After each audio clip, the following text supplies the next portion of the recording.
anything you do, we still talk about it. Kikombe cha umbea kimeshadunda mezani, yani Chai ya Moto Show. Chai ya Moto Show.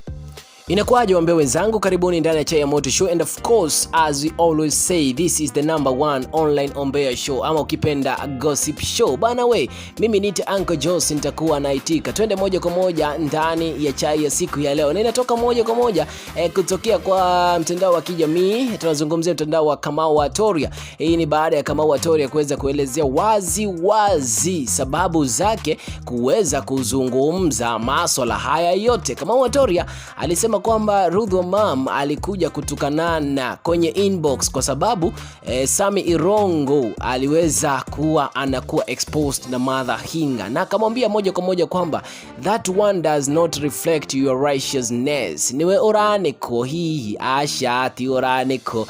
Anamuuliza, kwani ni wewe unaanikwa na mother Hinga? Hapana, sio wewe.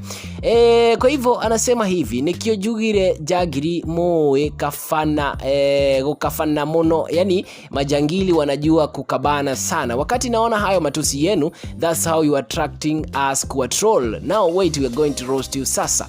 Alright, kama Watoria aliweza kuwa ana expose ama anazungumza masuala mengi kuhusiana na Ruth wa Mam, kisema kwamba Ruth wa Mam mojawapo amekuwa na watu wengi ambao ameweza kuwataja katika mtandao wake wa kijamii, na akaweza kusema hizi ndizo sababu ambazo zimeweza kumpelekea mpaka yeye kuweza kuandikia watu wake chai pale katika Facebook page yake. Sasa hivi alifika pale chini akasema, imagine huyu mama ni kama hajielewi, atusiane na ablock mtu kwa kuavoid comeback.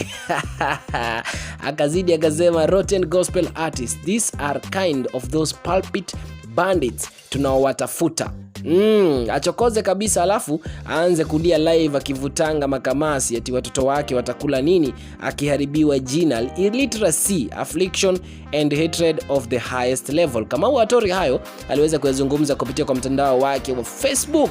Watu kama kawaida hawakukosa mambo ya kuzungumza. Anasema hivi, atambulikana kama Grace Wamboi, akasema inamuuma hivyo why? Kwani Sami alikuwa ananyolewa kwake, mapema ndio best, wacha ziandamane kama. Mwingine akasema ni kwa nyitana tukirugia mwaka sasa. Anasema what? Mapema ndio best, ziandamane. Watu tofauti waliweza kutokana na kuzungumza mambo kama hayo, lakini kama Watoria hakuachia hapo, aliweza kuzungumza mambo mengine hapo. Dudha wa Ruth kuruma damona the fitare ena shida no moko kana niguo Ngai ararehanagira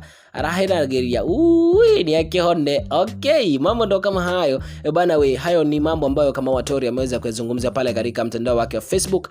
Kwa hiyo msikilizaji wangu ama mtazamaji wangu popote ulipo, kama hujasubscribe to this channel, please do so, kwa sababu tunakwenda popote ulipo bana we. Mpaka wakati ufuatao katika video ambayo inafuata.